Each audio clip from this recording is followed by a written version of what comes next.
අපි සිංහල බෞද්ධයන් හැටියට අපිට පොඩි කාලේ ඉඳලා ඉක්වන්නලා තියෙන්නේ හැම ජාතීන් අතරම හැම ජාතීන් එක්කම එකට ජීවත් වීමේ හැකියාව අපිට උගන්වලා තියෙනවා.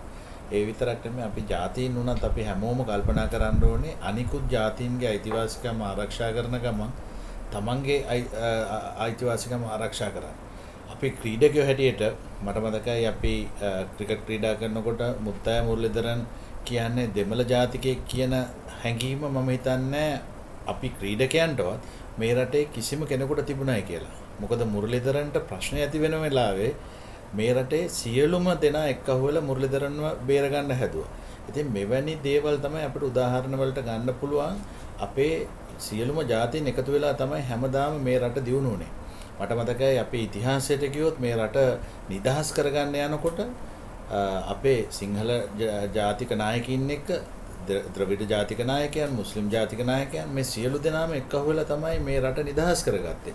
ඉතින් මෙවැනි අතීතයක් තියෙන මෙවැනි සුන්දර රටක අපි සියලු දෙනාම එකට ජීවත් වීමේ අයිතිය එකට එකා වගේ ඉඳීමේ අයිතිය රට වෙනුවෙන් ඉදිරිපත් වීමේ අයිතිය අපි සියලු දෙනාම ක්‍රියාත්මක කරන්න ඕනේ.